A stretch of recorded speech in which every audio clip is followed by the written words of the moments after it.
presume, to one of the Wits campuses. We're talking with outgoing chair of the Wits PSC, and that, of course, is you, Kouthar Hussain, and the incoming deputy chair of Wits PSC, and that's you, Ntuthuko Gcabashe. Hope I've pronounced the names correctly. Wonderful to have you guys on the show. Welcome. And I am so encouraged by this latest initiative that you guys have launched. It's entitled "No Student Should Have to Choose Between a Full Stomach and Standing for Justice." And of course, I presume this is in conjunction with the Palestine Solidarity Committee at Wits. You are launching the Itemba le Hind, that's Hind's Hope food drive. So welcome. Let's understand how this got started, where we're at, and inshallah that it is picking up steam. Let's start with you, Kouthar. Wa alaikum salam wa rahmatullahi wa barakatuh. Firstly, I just want to say Jazakallah khair for giving us the space. Secondly, I've been reflecting on something quite simple but profound. As a Muslim first, Allah gives each of us a different level of understanding of this deen, and with that comes responsibility.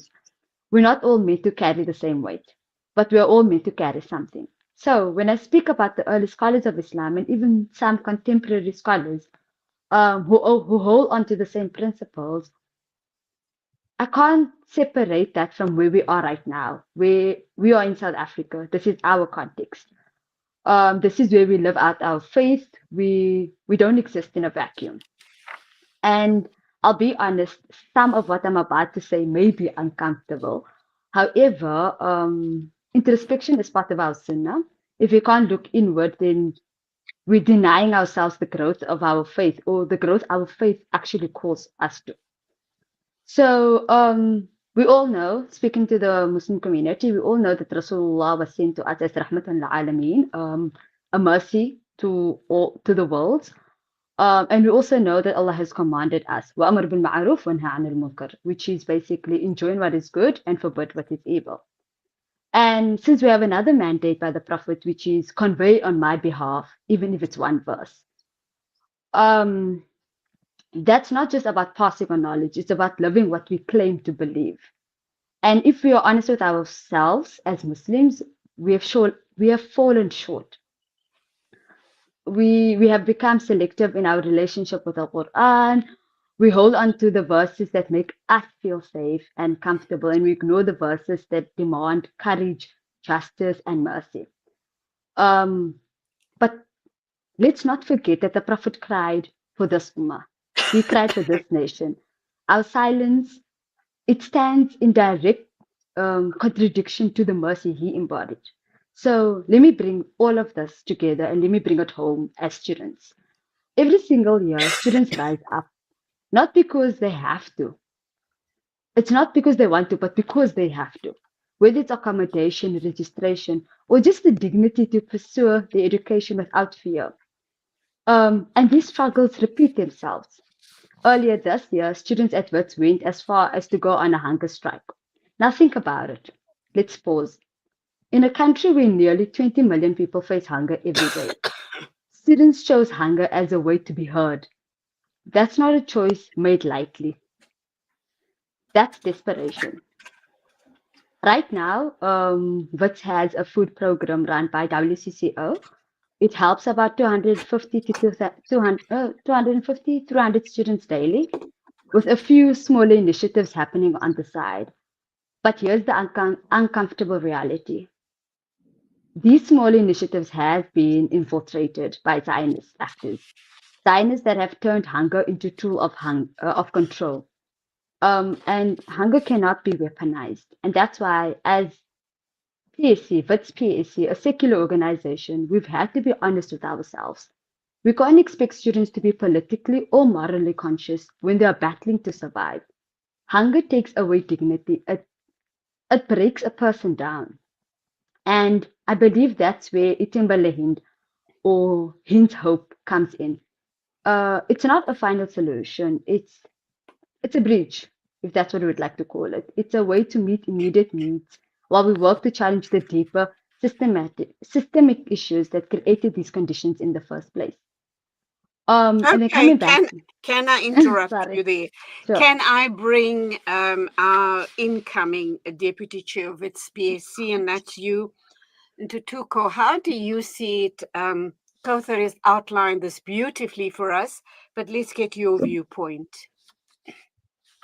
Yeah, so I think well, piggybacking off of what Kotha said, basically that there's been and it's systematic, but there's uh it's almost a marginalization of many students. So at the beginning of the year, you find many students having to protest because they can't secure accommodation, they can't secure food, and even when the accommodation is secured, the student hunger on campus, on all campuses, really continues throughout the year, and you have a few programs that go. But I think that uh, we need to, bridge issues. A big part of the PSC's complaints has always been that we feel there isn't enough support from students, but in realizing that students can't really support you when they haven't been fed, they, when they're hungry, that people are fighting their own battles. So we need to,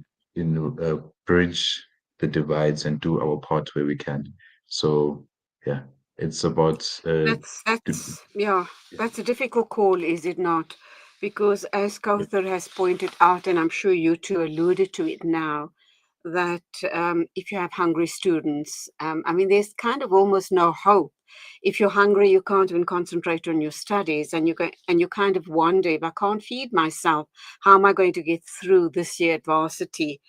And if someone comes along with a food parcel, be they with ulterior motives, your hunger is going to drive you to take that parcel and kind of agree to their terms and conditions regarding keeping you sustained.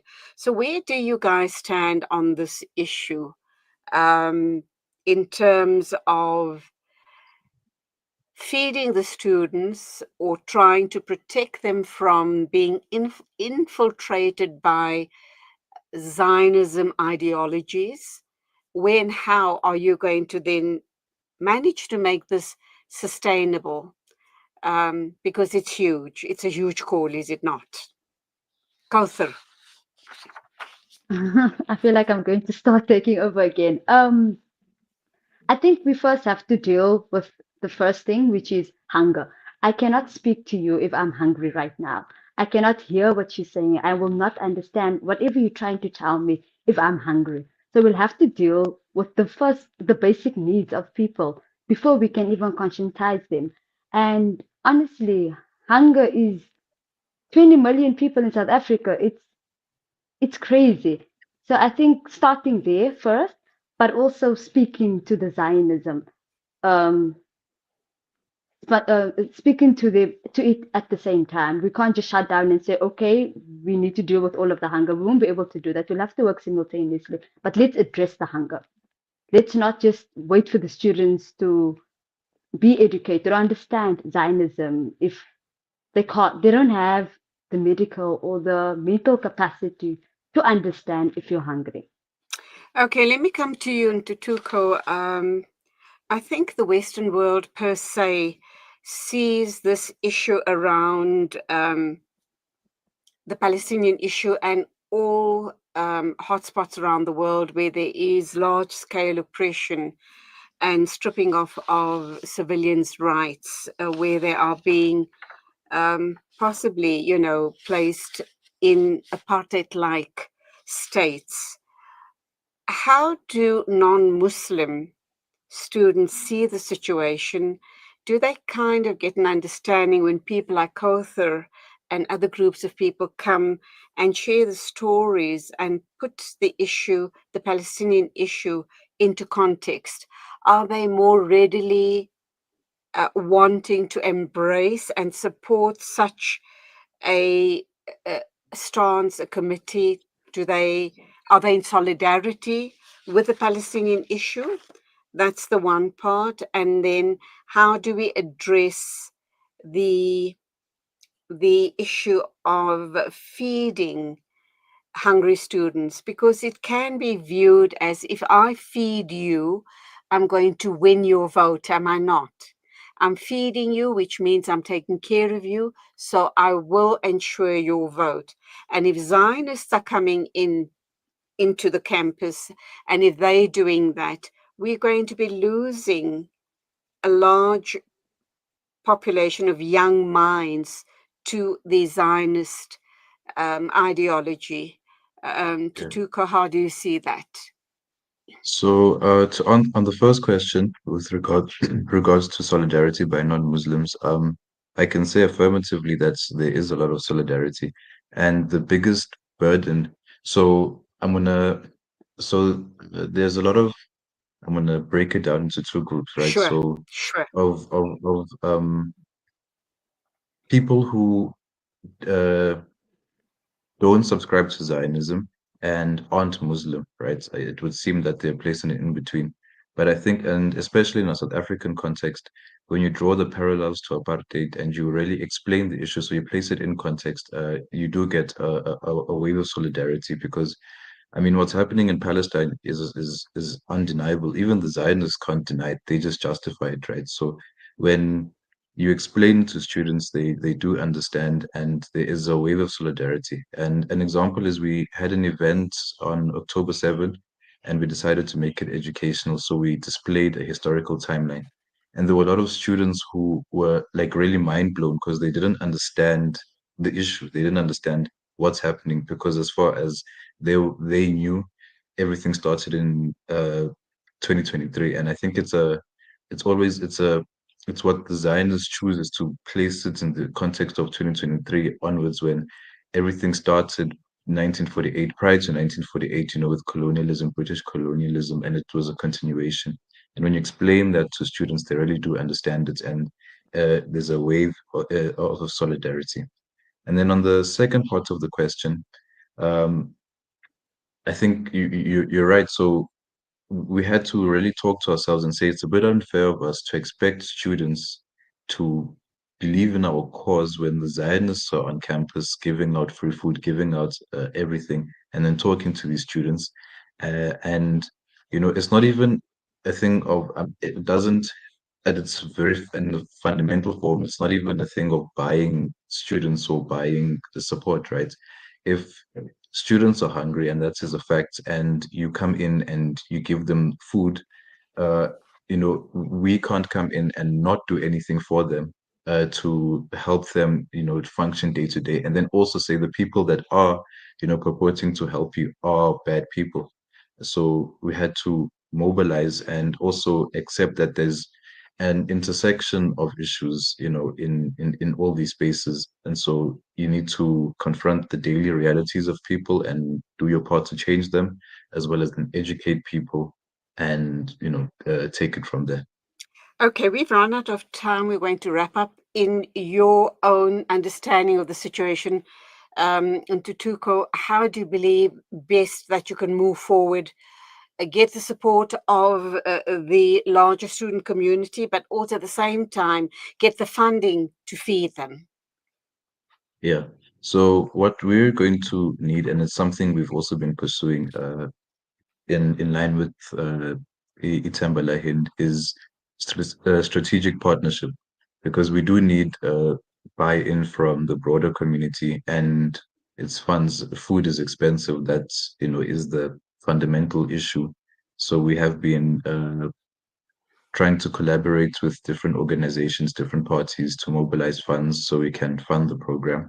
And yeah, I think that is the most important thing. And it also creates a sort of bridge between the broader community. And in this case, I think I'm going to speak to the Muslim community and say, you know, we to bridge the gaps. Because that's what the Zionists do actually is, you know, they mobilize funds from within their communities to then uh, help assist the students. So what we're aiming to do is partner with strategic partners and then get the ball rolling like that. Inshallah, it will happen soon. To wrap up, Kouthar, what are your closing thoughts on this matter? Are you working hard within our community to get the necessary funds to feed the poor, hungry students, and then for them to understand the bigger picture as far as Palestine is concerned? I would just like to chip in regarding what Ntuthuko is saying, or the question that you asked regarding is it going to be transactional? We had an encampment last year. The students had an encampment last year called Wits Liberated Zone, and there was a kitchen there. And it was open to anyone and everyone. Whether you're pro-Palestinian or not, we understood that students were hungry. We always told them, come through, eat your fill, and then you're more than welcome to leave. You don't even need to sit in the space. If you'd like to engage in the space, there's painting sessions, there's a lot of things that were happening. If you want to learn more about it, you're more than welcome. So it's not very transactional. It's more like come at your own pace. We'll meet you where you are.